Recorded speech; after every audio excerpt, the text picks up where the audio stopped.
વિદ્યાર્થી મિત્રો, આજે આપણે વાત કરવા જઈ રહ્યા છીએ ઉપાર્જિત પ્રતિકારકતાના કેટલાક પ્રકારો વિશે. આગળના જે લેક્ચર્સ હતા એમાં આપણે જોયું કે મુખ્યત્વે પ્રતિકારકતાના બે પ્રકારો છે. એક છે જન્મજાત પ્રતિકારકતા અને બીજી છે ઉપાર્જિત. તો જન્મજાત પ્રતિકારકતા એવી છે કે જે પહેલેથી આપણી અંદર હાજર હોય છે, પણ ઉપાર્જિત એવી છે કે જે જીવન દરમિયાન આપણને મળે છે. જન્મજાત પ્રતિકારકતા પહેલેથી છેલ્લે સુધી એક સરખા પ્રમાણ હોય છે, જે પહેલે હોય એવી ને એવી છે કે આજીવન સુધી જળવાતી હોય છે. પરંતુ ઉપાર્જિત પ્રતિકારકતા છે એ જીવનના જુદા જુદા તબક્કામાં એમાં થોડા થોડા ફેરફારો થતા હોય છે. પણ એનો જે મેઇન કોન્સેપ્ટ જે છે એના આધારે અહીંયા આપણે થોડુંક ડીપમાં જઈએ તો ઉપાર્જિત પ્રતિકારકતા પાછી બધી એક સરખી નથી, એ કેટલાક પ્રકાર ધરાવે છે. તો એવા કેટલાક પ્રકારો જે છે એની ચર્ચા અહીંયા આપણે કરીએ. તો સૌથી પહેલા આપણે જોઈએ છીએ ઉપાર્જિત પ્રતિકારકતા હોય એનો પહેલો પ્રકાર એ છે સક્રિય ઉપાર્જિત પ્રતિકારકતા. એને એક્ટિવ એવું નામ અપાય છે. એક્ટિવ ઇમ્યુનિટી, એક્વાયર્ડ ઇમ્યુનિટી છે, એક્ટિવ છે. કોને કહેવાય એ આપણે સમજી લઈએ. તો ખાસ યાદ રાખજો કે આ એવી ઉપાર્જિત પ્રતિકારકતા છે કે જેમાં શરીર, આપણું જે શરીર છે એ ખરેખર એન્ટીજન ના સંપર્કમાં આવે છે.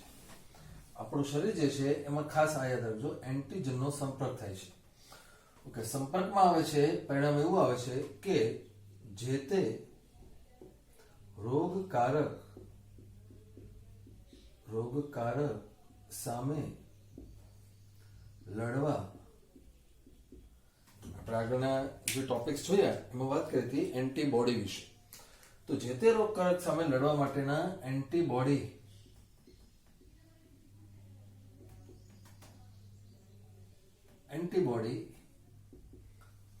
જે છે એ આપણા શરીરમાં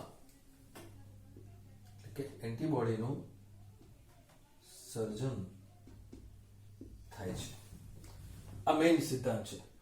આપણું શરીર જ્યારે એન્ટીજનના સંપર્કમાં આવે છે, એન્ટીજન એટલે કોઈ પણ એવો રોગકારક કે જે આપણા શરીરની અંદર રોગ ઉત્પન્ન કરી શકે, એના સંપર્કમાં આવે એટલે એની સામે લડવા માટેના એન્ટીબોડી આપણા શરીરની અંદર તૈયાર થઈ જાય. એ મેઇન વસ્તુ છે. હવે આ જે આખી સિસ્ટમ છે એની અંદર શું હોય છે તો કે આ જે એન્ટીજન હોય છે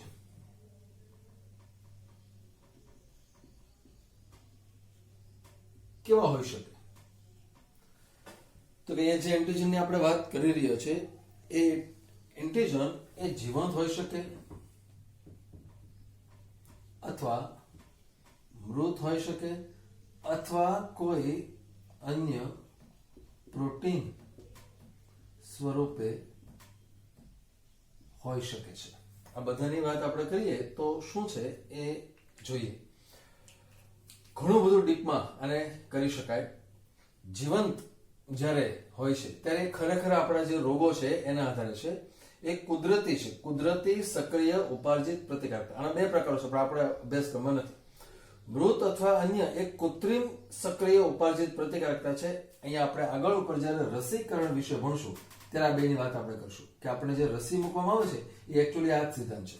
પણ અત્યારે બહુ આપણે વધારે પડતું ડીપમાં નથી જતા, પણ ટૂંકમાં એમ કહીએ કે કોઈ પણ એક વાયરસ જીવતો તમારી અંદર આવે અથવા મરી ગયેલો કોઈ વાયરસ તમારી અંદર દાખલ થાય અથવા એ વાયરસનું જે રોગકારક હોય એવું પ્રોટીન જો તમારી અંદર દાખલ થાય તો એ ત્રણમાંથી કોઈ પણ એક વસ્તુ તમારા શરીરની જે પ્રતિકારક જે શક્તિ છે એ એનું તંત્ર છે એને સક્રિય કરશે અને એ એન્ટીબોડી ઉત્પન્ન કરવાનું છે. આપણા શરીરમાં એન્ટીબોડી ઉત્પન્ન થાય છે. ખાસ યાદ રાખજો, એન્ટીબોડીનું સર્જન આપણા શરીરમાં થઈ જાય ત્યારે જ એવી પ્રતિકારકતા એને આપણે સક્રિય ઉપાર્જિત પ્રતિકારકતા તરીકે ઓળખીએ છીએ. હવે અહીંયા ખાસ જે વાત આગળ ઉપર આપણે કરી એ રીતે અહીંયા જોઈએ કે આ પ્રતિકારકતા પ્રમાણમાં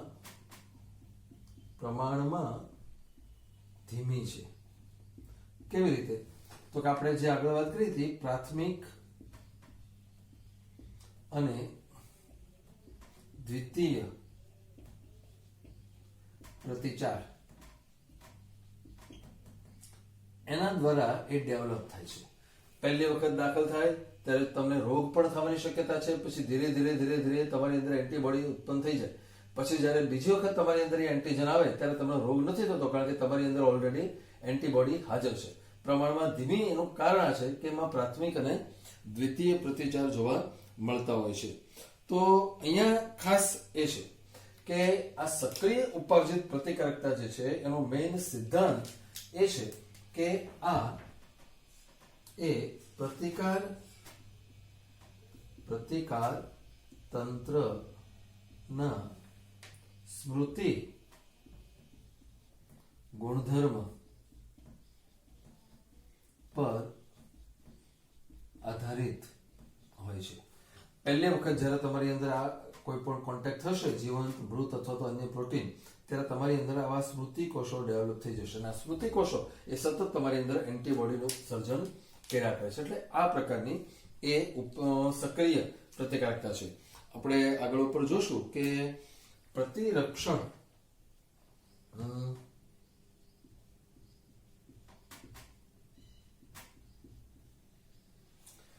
વેક્સિનેશન એક પ્રકારનું છે. પ્રતિરક્ષણ જે હોય છે એ દરમિયાન ઈરાદાપૂર્વક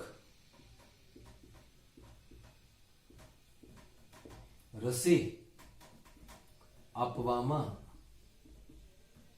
આવે છે. આપણે રસીકરણ જે છે એના વિશે વધારે ડિટેલમાં ચર્ચા કરવાની છે, એટલે અત્યારે બહુ વધારે પડતો કરતો નથી. પણ જ્યારે આપણે વેક્સિનેશન કહીએ છીએ ત્યારે ઈરાદાપૂર્વક જે રસી આપવામાં આવે છે એ પણ આ સક્રિય ઉપાર્જિત પ્રતિકારકતાના સિદ્ધાંત ઉપર આખો રસીનો ટોપિક જ આપણે અહીંયા ભણવાનો થશે, એટલે એ વધારે તમને ખ્યાલ આવશે. પણ જ્યારે રસી આપવામાં આવે છે ત્યારે એકચ્યુઅલી શું હોય છે, તો જો અહીંયા ખાસ આ જે 3 વસ્તુ લખી છે ને એના ઉપર આધારિત છે. તમને જ્યારે રોગ થાય છે ત્યારે આ છે જીવંત સજીવો તમારી અંદર દાખલ થયા છે, તમારા પ્રતિકાર તંત્ર ઉપર હુમલો કરે છે. તમારું પ્રતિકાર તંત્ર જીતે અથવા ન જીતે, પણ જો ન જીતે તો જીવંત કોષો હોવાને કારણે એ રોગ કરે છે.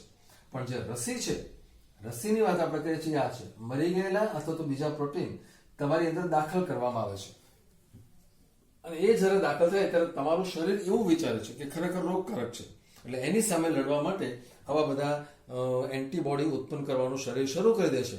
પણ એ સિદ્ધાંત આખો જે છે વેક્સિનેશનનો સિદ્ધાંત એ આપણે આખે નવેસરથી સમજવાનું છે, એટલે ત્યારે આપણે એની વધારે ચર્ચા કરીશું. અત્યારે આપણે આગળ જઈએ છીએ ઉપાર્જિત પ્રતિકારકતા જે હોય છે એનો બીજો પ્રકાર સમજીએ.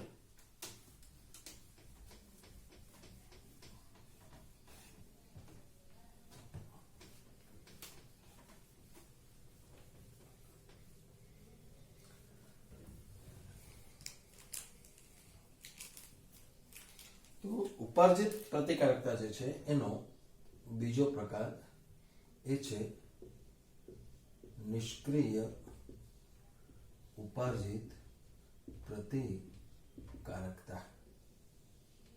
નિષ્ક્રિય એટલે કે આ જે છે એ એક પ્રકારની પેસિવ છે ઇમ્યુનિટી છે, પેસિવ ઇમ્યુનિટી છે. શું છે આ સિદ્ધાંતમાં એની પણ ચર્ચા હારવાર આપણે કરી લઈએ. તો અહીંયા એવું છે કે શરીરમાં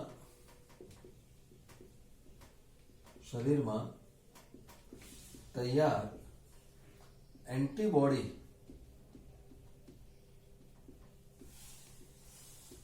દાખલ કરવામાં આવે છે. શું દાખલ કરવામાં આવે છે? તૈયાર એન્ટીબોડી, એટલે બહાર બનેલા એન્ટીબોડી તમારી અંદર દાખલ કરી દેવા છે. એન્ટીબોડી દાખલ કરવામાં આવે છે. પરિણામ શું આવે છે એ જોઈએ આપણે કે આવા સંજોગોની અંદર તમારે ખાસ જે સમજવું પડે કે પહેલા જે કોષો પહેલા જે આપણે જોયું સક્રિય હતી એમાં શું હતું કે શરીરમાં એન્ટીબોડી ઉત્પન્ન થવા મળતા હતા, બીટા કોષો સક્રિય થવાને કારણે. પણ અહીંયા શું છે તો કે તમારા પ્રતિકાર તંત્રના કોષો એમાં કોઈ ભાગ ભજવતા નથી. તમે તૈયાર એન્ટીબોડી દાખલ કરી દીધા એટલે જે રોગકારક હોય એને આ એન્ટીબોડી સીધા મારી નાખશે. પણ એ આ જે તે સમય પૂરતું છે. આ એન્ટીબોડી તમારા શરીરમાં ખાલી થઈ જાય તો ખૂટી જાય, નાશ પામે, એ પછી તમને એના રોગ સામે ફરી વખત પ્રતિકારકતા મળતી નથી. આપણે હમણાં એની કમ્પેરિઝન થોડીક વધારે કરીએ ત્યારે જોઈશું એમાં. પણ અહીંયા આ વસ્તુ છે કે તૈયાર એન્ટીબોડી દાખલ કરવામાં આવે છે. હવે શું થશે તો કે આ એવી પ્રતિકારકતા છે કે જેમાં શરીરમાં એન્ટીબોડી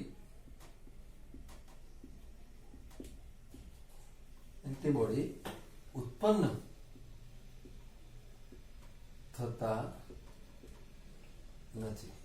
આપણા શરીરની અંદર એન્ટીબોડી ઉત્પન્ન થતા નથી. ફોર એક્ઝામ્પલ, જે કેટલાક ઉદાહરણો આપણી બુકમાં લખેલા છે એને આપણે અહીંયા ઇવેલ્યુએટ કરીએ. દાખલા તરીકે નવજાત શિશુ જે હોય છે એ શું કરે છે? જે બાળક જન્મે છે ત્યારે એ માતાના દૂધમાંથી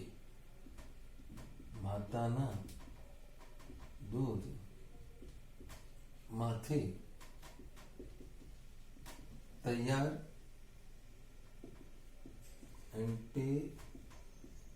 એન્ટીબોડી મેળવે છે. નવજાત શિશુ એમાં આટલી બધી પ્રતિકારકતા હોતી નથી. એ માતાનું જે દૂધ પીવે છે એ દૂધમાંથી જ એને એન્ટીબોડી માતાની અંદર ઓલરેડી હાજર છે. એ એન્ટીબોડી દૂધ મારફતે નવજાત શિશુને મળે છે. અને આ જે દૂધ છે, અહીંયા આપણે જોઈએ કે શરૂઆતનું જે દૂધ હોય છે કે જે એકદમ પીળાશ પડતું દૂધ એ કોલાસ્ટ્રમ તરીકે ઓળખવામાં આવે છે. કોલાસ્ટ્રમ છે, ગુજરાતીમાં એને નવસ્તન્ય એવું નામ અપાય છે. નવસ્તન્ય એટલે કે શરૂઆતમાં જે સ્ત્રાવ થાય છે દૂધનું, આ દૂધ એવું હોય છે કે જેની અંદર ખાસ યાદ રાખજો, અહીંયા પુષ્કળ માત્રામાં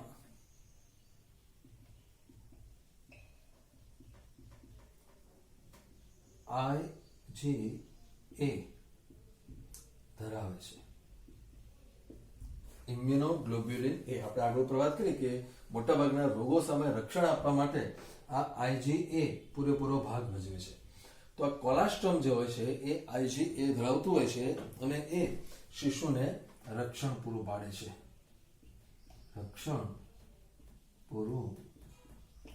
હવે ફોર એક્ઝામ્પલ કોઈ પણ એક રોગ અહીંયા સમજીએ. ધારો કે માતાના શરીરમાંથી જે એન્ટીબોડી હતા એમાંથી કોઈ એક્સ નામના રોગ માટેના એન્ટીબોડી શિશુમાં જાય છે દૂધ મારફતે.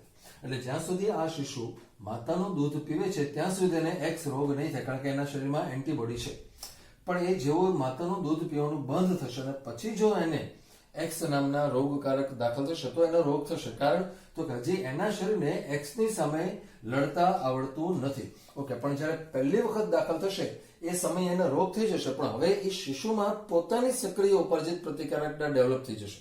એટલે કે એની અંદર ટી કોષો અને બી કોષો હવે એના સક્રિય થઈ જશે. પછી જ્યારે ફરી વખત એક્સ નામના રોગકારકની અસર થશે ત્યારે પાછો શિશુને રોગ નહીં થાય. આ જે સિસ્ટમ છે, દાખલા તરીકે તમે જુઓ ઓરી, અછબડા, આવા બધા જે રોગો છે એક જ વખત થાય છે. એનું કારણ સક્રિય ઉપાર્જિત પ્રતિકારકતા છે. અત્યારે આપણે વાત નિષ્ક્રિયની કરીએ છીએ, પણ સક્રિય ઉપાર્જિત પ્રતિકારકતામાં તમારે શું સમજવાનું છે કે ઓરી છે તો ઓરીના જીવાણુ કે એના બેક્ટેરિયા જે કંઈ રોગકારકો બધા હોય છે, એ રોગકારક તમારી અંદર નાના બાળકમાં એક વખત દાખલ થાય એ સમયે એને ખબર નથી હોતી એના શરીરને કે એની સામે કેમ લડવું, એટલા માટે રોગ થઈ જશે. પણ એને મટાડવા દરમિયાન તમારા શરીરને હવે ખબર પડી ગઈ કે આ રોગકારકનો નાશ કેમ કરવો, એ હવે એને આવડી ગયું છે મારતા. એટલે હવે બીજી વખત જ્યારે ઓરીના રોગકારક દાખલ થશે ત્યારે એને તાત્કાલિક મારી નાખશે અને પછી રોગ થતો નથી. તો એની પાછળ એ જવાબદાર હતું, એ હતું સક્રિય ઉપાર્જિત પ્રતિકારકતા. અહીંયા આપણે જે વાત કરીએ છીએ એ છે નિષ્ક્રિય ઉપાર્જિત પ્રતિકારકતા. એટલે શું? તો માતાના દૂધમાંથી બાળકને જે તૈયાર એન્ટીબોડી મળે છે એ એક પ્રકારની નિષ્ક્રિય ઉપાર્જિત પ્રતિકારકતા કહેવાય છે. એ ઉપરાંત બીજા પણ કેટલાક એક્ઝામ્પલ્સ અહીંયા આપણે જોઈ લઈએ.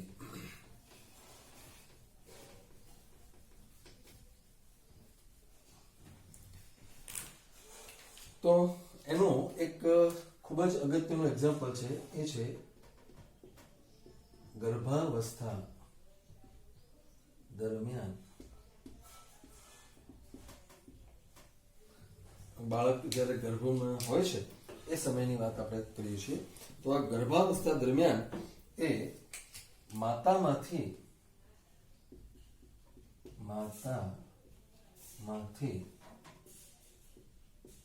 જરાયુ મારફતે પણ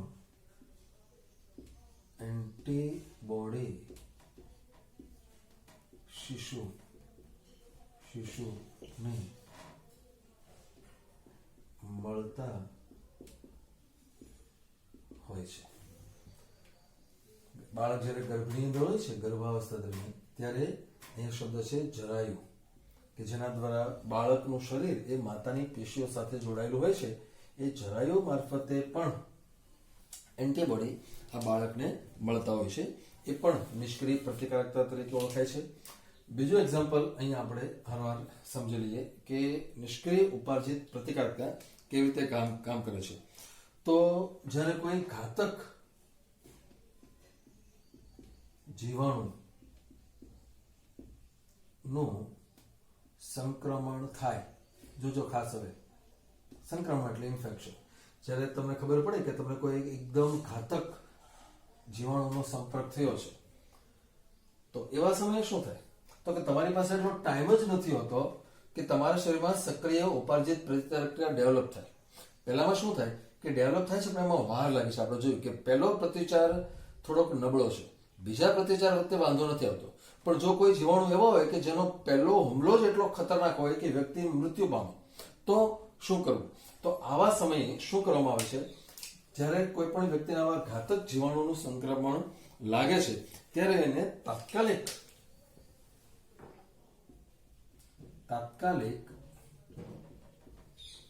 બહારથી એન્ટીબોડી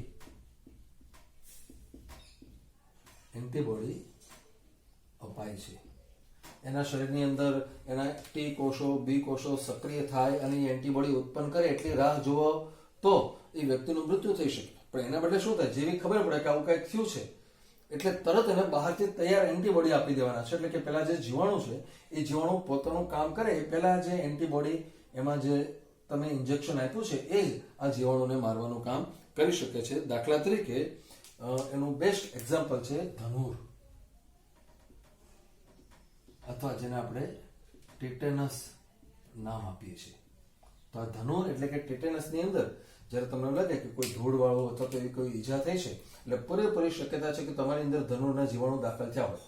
ઓકે, ધનુરના જીવાણુ તમારી અંદર દાખલ થયા એટલે ધીરે ધીરે પોતાનું કામ કરશે. તમારા ટી કોષો અને બી કોષો સક્રિય થશે ખરા, પણ એમાં વાર લાગશે. પણ આ બેક્ટેરિયા એટલા બધા ઘાતક હોય છે કે એટલું ટાઈમ તમને મળતો નથી, પહેલા જ મૃત્યુ થઈ જાય છે. તો એવા સમયે શું છે તો કે ધનુરના સામે લડી શકે એવા તૈયાર એન્ટીબોડીના ઇન્જેક્શન આપણી અંદર છે, કોઈ વ્યક્તિની અંદર અથવા તો એવી રીતે ઉત્પન્ન કરીને આપણે બનાવેલા છે. એવા ઇન્જેક્શન બજારમાં તૈયાર મળે છે. એટલે જ્યારે તમને કોઈ એવું લાગે કે કોઈ ધૂળવાળી અથવા તો એવી કોઈ ડેમેજ, કોઈ ઈજા તમને થઈ છે એટલે તરત ધનુરનું ઇન્જેક્શન લઈ જવું જોઈએ. કારણ તો કે એ ધનુરના ઇન્જેક્શનની અંદર એવા તૈયાર એન્ટીબોડી હશે કે જે એ ધનુરના જે જીવાણુ છે એને મારવા માટે કાફી હોય છે, એનું સંરક્ષણ કરી શકતા હોય છે. તો આ છે. એ ઉપરાંત એનું એક ખૂબ જ જાણીતું એક્ઝામ્પલ છે, એ છે સર્પદંશ.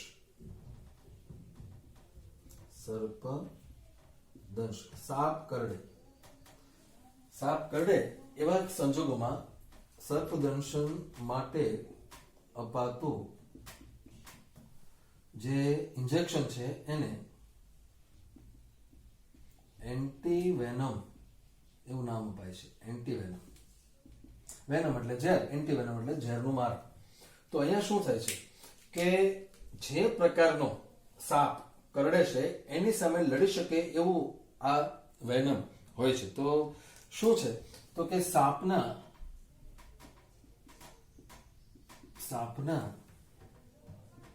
ઝેર સામે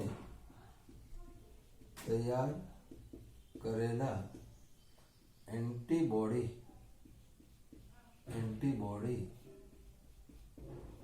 હોય છે.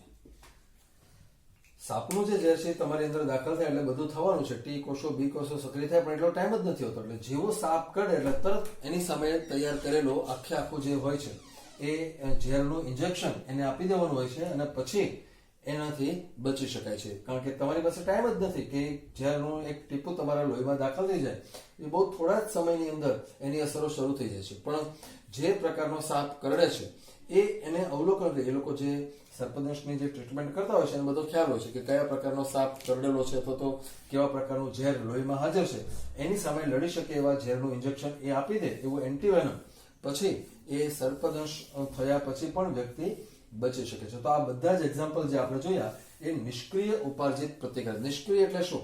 તો કે તમારા શરીરમાં પહેલેથી તૈયાર કરેલા એન્ટીબોડી દાખલ કરી દેવામાં આવે છે. પહેલામાં શું હતું કે તમારા શરીરના સંપર્કમાં રોગકારક આવે એટલે તમારા ટી કોષો એક્ટિવ થાય, પછી બી કોષો એક્ટિવ થાય અને એન્ટીબોડીનું પ્રોડક્શન તમારા બોડીની અંદર જ થવા મળે છે. જ્યારે અહીંયા પહેલેથી હાજર તૈયાર એન્ટીબોડી દાખલ કરી દેવામાં આવે છે કે જે તે કામ ચલાવ પૂરતા હોય છે. એક એન્ટીબોડી તમારા શરીરમાંથી નાશ પામે એ પછી પાછું એનો ઉપયોગ, ધારો કે ધનુર છે, ઇન્જેક્શન લીધું તો 5 વર્ષ પછી પાછું એને ફરી વખત લેવું પડે છે. સર્પદંશ માટે તમને એક વખત એન્ટીવેનમ આપ્યું તો થોડા સમય પછી જ્યારે બીજી વખત સાપ કરડે ત્યારે એ કામ નહીં કરે, કારણ કે ત્યારે હાજર ત્યારે ફરી વખત લેવું પડતું હોય છે. એટલે નિષ્ક્રિય ઉપાર્જિત પ્રતિકારકતા છે ટાઈમ બાઉન્ડ હોય છે, એટલે કે ટેમ્પરરી હોય છે, જ્યારે સક્રિય ઉપાર્જિત પ્રતિકારકતા આજીવન છે. એક વખત તમારી અંદર ડેવલપ થઈ ગઈ પછી તમારે કઈ કરવું પડતું નથી. દાખલા તરીકે ઓરી છે, એક વખત થઈ ગયો ત્યારે તમારી અંદર ટી અને બી કોષો એક્ટિવ થઈ ગયા છે, બસ હવે આજીવન તમને રક્ષણ આપશે. એક વખત થયા પછી બીજી વખત ઓરી થતો નથી, કારણ તો કે એ સક્રિય ઉપાર્જિત પ્રતિકારકતા છે. જ્યારે સર્પદંશ અથવા આ જે છે ટીટેનસ માટેના જે ઇન્જેક્શન એ બધા તમારે રિપીટેડલી લેવા પડે, કારણ તો કે નિષ્ક્રિય હોય છે. તો આ બંને પ્રકાર સક્રિય ઉપાર્જિત પ્રતિકારકતા છે, એના આધારે રસીકરણનો આખો સિદ્ધાંત આપણે ડેવલપ કર્યો છે. એની ચર્ચા આપણે પછીના લેક્ચરમાં કરીશું.